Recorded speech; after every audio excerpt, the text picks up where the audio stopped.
কেন মানে? কদিন পরেই তো জামাই ষষ্ঠী। আম কাঁঠাল এসব নিয়ে শ্বশুর বাড়ি যেতে হবে না? মা গতকাল চিঠি লিখে পাঠিয়েছেন যে এবারে জামাই ষষ্ঠী করছেন না। কেন? কারণ আমার মা তোমাকে জামাই বলে মানতে পারছেন না। তুমি সারা বছর এত অপকর্ম করে বেড়াও, তাই আর কি। শাশুড়ি মা আমাকে এভাবে অপমান করলেন? আমি এই রাজ্যের মন্ত্রী। মন্ত্রীমশাই,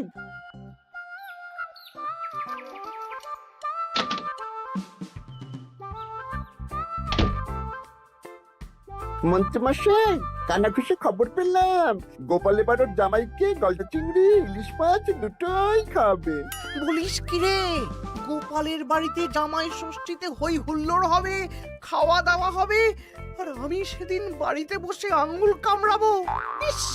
তাহলে গোপালের হই হুল্লোড় ভেস্তে দিন। ঠিক বলেছিস। শোন, দুটো চিঠি লিখতে হবে, মানে ভালো কাউকে দিয়ে লেখাতে হবে। কি চিঠি? একটা চিঠি লেখা হবে গোপালের জামাইকে, আর আরেকটা চিঠি লেখা হবে গোপালকে। চিঠিতে কি লেখা থাকবে মন্ত্রী মশাই? গোপালকে যে চিঠিটা পাঠানো হবে সেটাতে লেখা থাকবে জামাই ঘুরতে যাবে বলে এবছর জামাই ষষ্ঠীতে তারা আসতে পারবে না। আর জামাইকে যেটা পাঠানো হবে সেটাতে লেখা থাকবে গোপাল এবার রাজবাড়ির কাছে খুব ব্যস্ত, তাই জামাই ষষ্ঠীতে কোনো আচার অনুষ্ঠান করতে পারবে না, তাই এবারে জামাই ষষ্ঠী হবে না, তাই তো? একদম তাই। তোরা এই চিঠি পাঠানোর ব্যবস্থা কর। অন্তত নিজের মনে শান্তি না থাকলেও গোপালের অশান্তি দেখলে একটু তো সুখ হবে।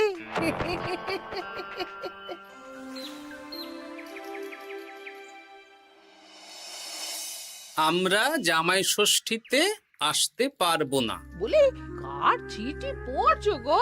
আমাদের জামাই লিখে পাঠিয়েছে গো, এবারে ওরা আসতে পারবে না। ওরা নাকি বাইরে কোথায় ঘুরতে যাচ্ছে। বলো কি? সারা বছর একটা দিন একটু জামাই আদর করার সুযোগ পাই, এবারে সেটা হবে না? আমিও তো তাই ভাবছি গিন্নি, জামাই বাবা জীবন ঘুরতে যাওয়ার আর সময় পেল না। আমার মনটা খুব খারাপ লাগছে গো। আমি কিভাবে জামাই আদর করবো গো?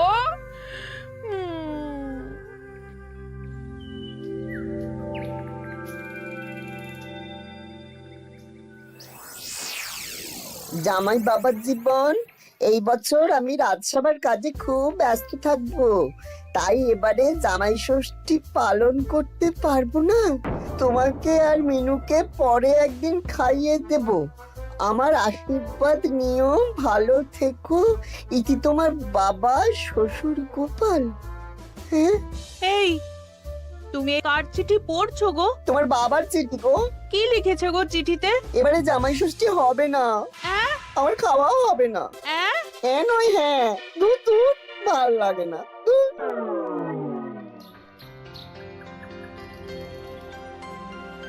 সবার খবর কি বলো? খবর খুব খারাপ মহারাজ। কেন গোপাল?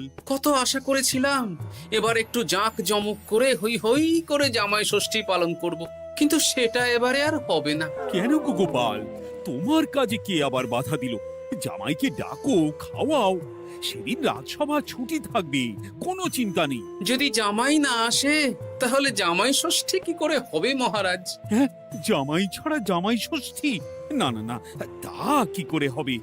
আমি বিয়েই করিনি, তাই আমার এই জামাই ষষ্ঠী সপ্তমী এই কিছুই নেই। আমার শ্বশুর বাড়ি এত দূরে মহারাজ যে কি বলবো। আমি এবারে যাব না। ওই শ্বশুর বাড়ি যাওয়া আর যুদ্ধ করতে যাওয়া আমার কাছে একই ব্যাপার। ও, তা মন্ত্রী, তোমার কি খবর? আমি এখনো কিচ্ছু ভাবিনি। জামাই ষষ্ঠী এখন কদিন দেরি আছে তো, তাই আর কি। বেশ বেশ, ঠিক আছে। আমারও ছুটি চাই মহারাজ। বেশ বেশ, শুধু তোমার কেন, জামাই ষষ্ঠী উপলক্ষে রাজসভার সবার জামাই ষষ্ঠীর আগের দিন থেকে জামাই ষষ্ঠীর পরের দিন পর্যন্ত ছুটি থাকবে। কি খুশি তো? খুব খুশি।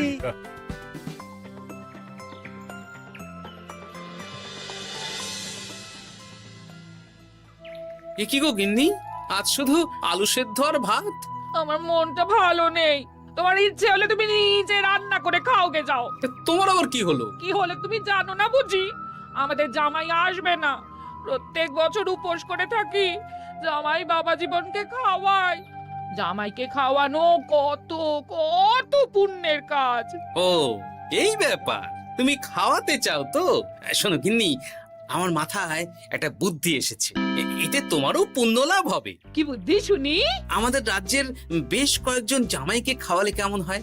মানে যারা ধরো জামাই ষষ্ঠীতে শ্বশুর বাড়িতে যেতে পারবে না। মানে মানে এই যে ধরো না, আমাদের সেনাপতি তো দূরে শ্বশুর বাড়ি বলে এবছর যাবে না। ওকে বা ওর মতন আর কয়েকজনকে যদি জামাই ষষ্ঠীর দিন আমরা খাওয়াই, তাহলে কেমন হয় গিন্নি? তাহলে তো বেশ ভালোই হয় গো। এই বছর আমাদের নিজেদের এক জামাইকে না খাওয়াই, অনেক জামাইকে একসাথে খাওয়াবো।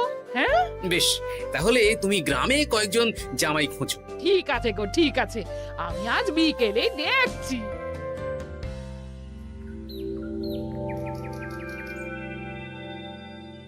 কি গোপাল, আজ তোমায় বেশ খুশি খুশি দেখাচ্ছে। গতকাল দুঃখ ছিল, কিন্তু আজ আনন্দ আছে মহারাজ। কেন গোপাল, আমাদেরকেও বলো, এত আনন্দ কিসের? ময়ূরের পেখম, পায়রার পালক, গোপালের মনে কিসের আনন্দ, কিসের পুলক? আমি ভেবেছি এই বছর জামাই ষষ্ঠীতে একটা না, অনেক কটা জামাইকে আমার বাড়িতে খাওয়াবো। এ কি গোপাল, আমরা যতদূর জানি তোমার তো একটাই মেয়ে আর একটাই জামাই, তাহলে অনেক কটা জামাইকে কি করে খাওয়াবে শুনি? এই তো যারা ধরুন কোনো কারণে শ্বশুর বাড়ি যেতে পারবে না, তাদেরকে নিমন্ত্রণ করে খাওয়াবো। আর আমার গিন্নি ভালো মন্দ রান্না করবে। হ্যাঁ সেনাপতি, তুমি তো এবছর শ্বশুর বাড়ি যেতে পারবে না, তাই এক কাজ করো, জামাই ষষ্ঠীর দিন দুপুরবেলা আমার বাড়িতে তোমার গিন্নিকে নিয়ে চলে এসো। দুপুরবেলা তোমাদের দুজনের নিমন্ত্রণ রইল। হ্যাঁ সত্যি? হ্যাঁ গো সেনাপতি, সত্যি। কি মজা! হ্যাঁ, আমার গিন্নিটারও মন খারাপ ছিল, আর কিছু বলবে না। বেটা গোপাল কিছু না কিছু একটা উপায় বের করে ফেলবে। আমার একটাও পরিকল্পনা সফল হয় না। দূর দূর। তা গোপাল, কতজনের আয়োজন করছো তুমি? এখনো হিসেব করিনি মহারাজ, সে যা হবে দেখা যাবে। আমার গিন্নি যেমন রান্না করতে ভালোবাসে, তেমন খাওয়াতেও ভালোবাসে। খাওয়াও খাওয়াও, প্রাণ ভরে খাওয়াও।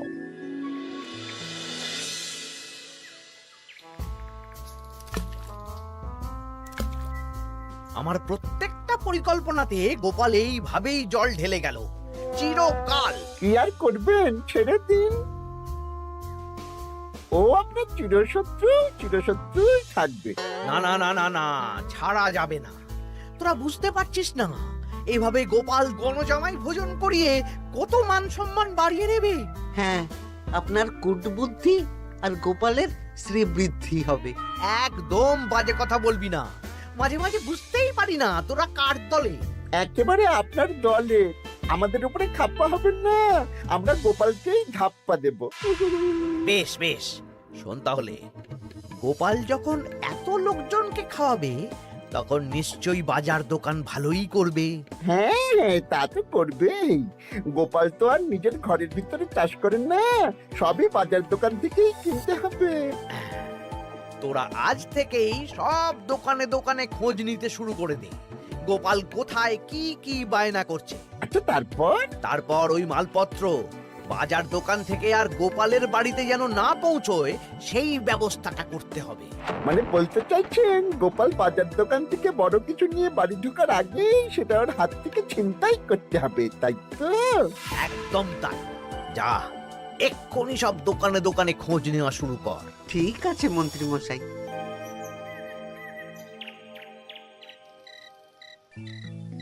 কাকু, আমাকে 5টা ডিম দেবেন তো?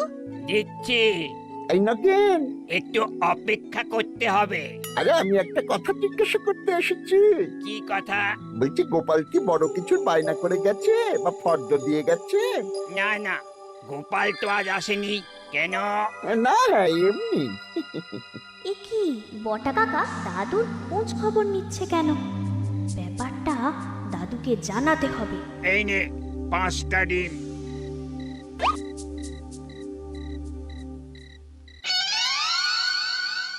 বাসমতি চাল 5 কিলো, মুগ ডাল 3 কিলো। একটু পায়েসও তো বানাবো। গোবিন্দভোগ চালটা লিখেছো তো? এই তো লিখছি হ্যাঁ। গোবিন্দভোগ চাল 2 কিলো। দাদু দাদু,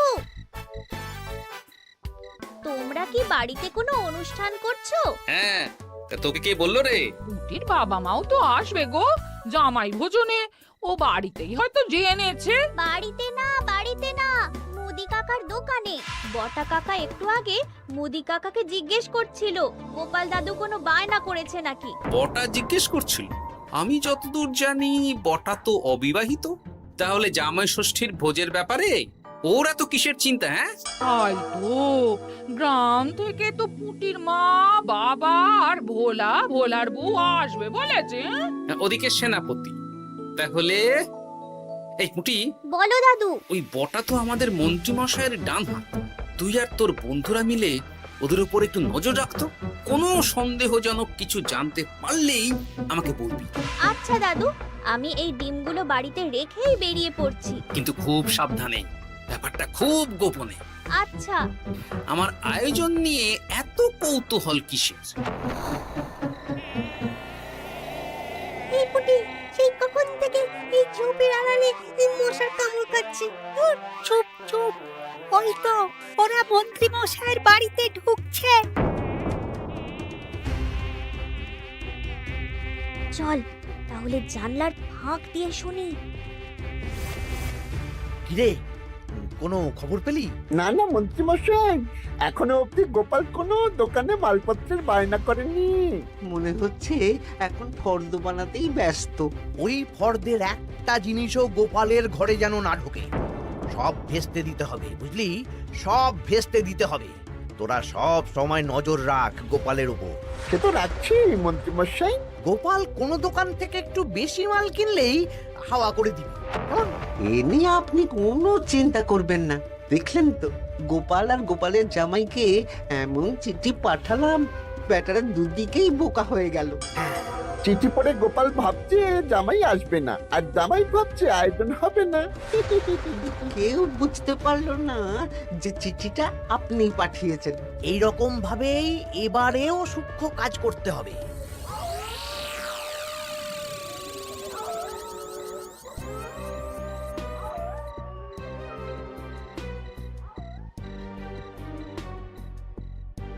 দাদু দাদু, খবর পেয়েছি। কি খবর রে? খবর মানে একেবারে গরম খবর। আরে কি শুনলি সেটা বলবি তো।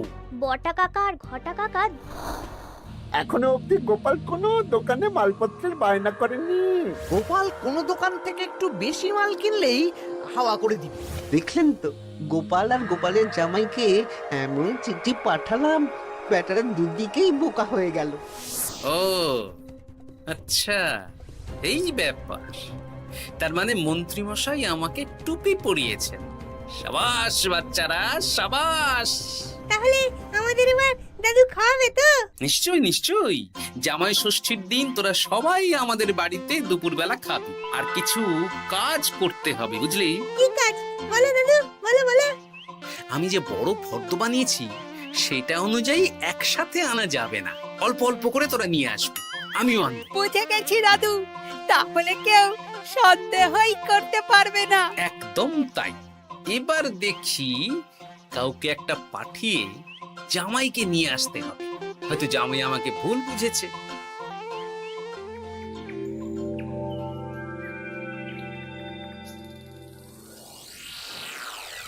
কাকু, আমাকে 500 গ্রাম গোবিন্দভোগ চাল দাও তো। আমাকে 100 গ্রাম হলুদ দেবে। আমাকে 50 জিরে। দিচ্ছি।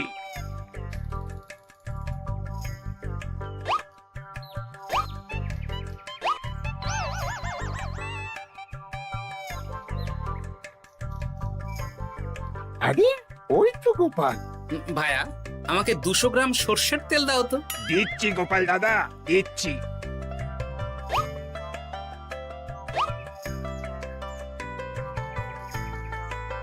কি কিনলে গোপাল? তেল কিনলাম, সর্ষের তেল। এইটুকু? ওই আমাদের কর্তা গিন্নি দুজনের সংসার, এইটুকু তেলেই দুজনের চলে যাবে। তোর লাগবে? না না, আমি তেল নিয়ে কি করব? তাহলে জিজ্ঞেস করছিস কেন? এমনি।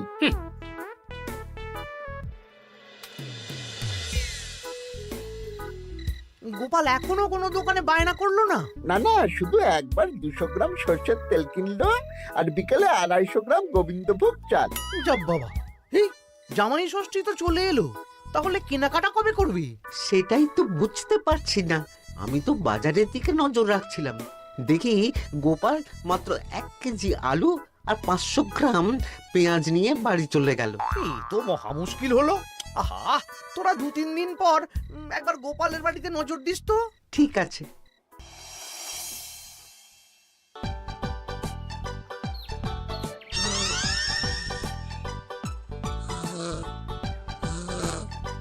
মা ঘুমোচ্ছে, এই সুযোগ।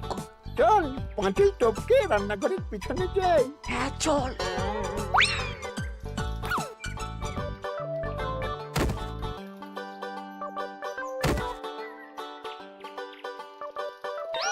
ঘটা গোপালের রান্নাঘরে দেখ, এ তো ভরপুর জিনিস, ফল, মুদিখানা, কাঁচা সবজি সব ঝুড়ি ঝুড়ি। তাই তো, চল চল চল। বলিস কি, গোপাল এত জিনিস কি করে আনলো?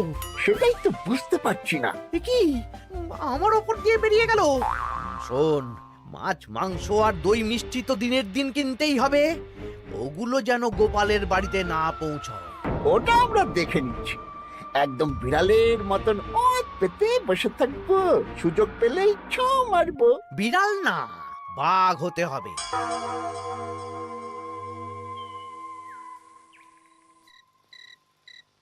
বলি আজ বাদে কাল তো জামাই ষষ্ঠী, কিন্তু মাছ মাংস দই মিষ্টি সেটাও আসবে গিন্নি।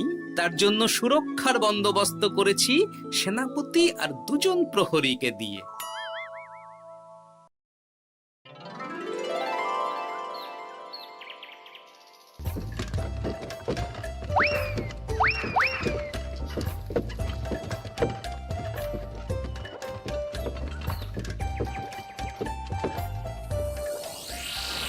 বেটা গোপালকে মাছ মাংস দই মিষ্টি নিয়ে এই রাস্তা দিয়েই ফিরতে হবে। বাড়ি পৌঁছাতে পারবে না, তার আগেই হবে আক্রমণ।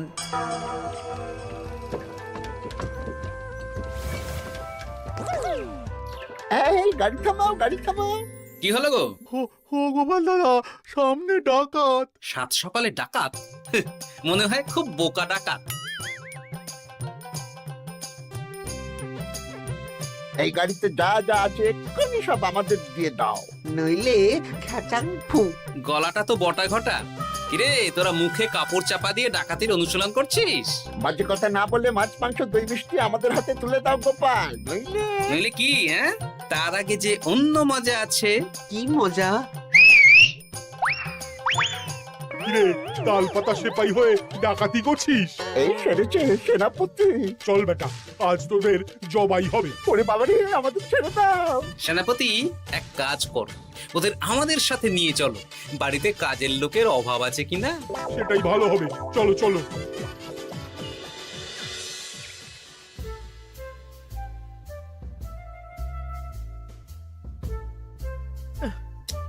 ওহ, কি এত বেলা হয়ে গেল, এখনো বেটারা এলো না। যাই তো একবার গোপালের বাড়িতে ঢু মেরে দেখি। উফ, এ কোথায় যে গেল বটা ঘটা? বাবা বাবা, খাওয়া দাওয়া কখন শুরু হবে? এই তো জামাই বাবা জীবন, মাংসটা হয়ে গেছে, বটা মাছ ধুতে গেছে, ও এলেই মাছ ভেজে সর্ষে ইলিশ বানানো হবে। উফ, আমার যা তর্স হয়েছে না। এ বাবা, এ তো বিশাল আয়োজন। এ কি ঘটা কাঁঠাল ছাড়াচ্ছে? এই এই ঘটা, তুই এখানে কি করছিস? আরে মন্ত্রী মশাই যে, আসুন আসুন আসুন, দেখুন বিনে পয়সায় একটা আম কাঁঠাল ছাড়ানোর লোক রেখেছি। মানেটা কি? গোপাল দাদা, সব মাছ ধোয়া হয়ে গেছে, এবার আমি কি করব? এ কি বটা মাছ ধুচ্ছে? হ্যাঁ, এবার সর্ষে বাটবে। আপনার সব পরিকল্পনা বানচাল হয়ে গেছে মন্ত্রী মশাই। এই সেরেছে। তার মানে গোপাল সব জেনে গেছে। পালিয়ে যাবেন কোথায়? আমাকে ছেড়ে দাও। বটা ঘটা বলেছে যে আপনি নাকি শ্বশুর বাড়ি থেকে নিমন্ত্রণ পাননি, সেই দুঃখে এই কুকর্ম করতে চেয়েছিলেন। হ্যাঁ গোপাল, হ্যাঁ, এই দুঃখ কাকে বোঝাবো গোপাল? তাই আজ এই খুশির দিনে আপনিও আমার বাড়িতে জামাই ভোজ খাবেন। সত্যি? 100% সত্যি। আজ আর কোনো শত্রুতা না করে আসুন, ভালো করে হাত পা ধুয়ে ঘরে বসুন। সত্যি গোপাল, তোমার মনটা কি বড়। মন না, পেট। এই সেরেছে, মন্ত্রী মশাই আর গোপালের ভাব হয়ে গেল। তাহলে আমরা এবার থেকে কার হয়ে কাজ করব? আমাদের বাড়িতে সকালে বাসন মাজবি আর রাতে ওনার বাড়িতে। হ্যাঁ, জয় গোপাল বাবা শ্বশুরের জয়। শুভ জামাই ষষ্ঠী।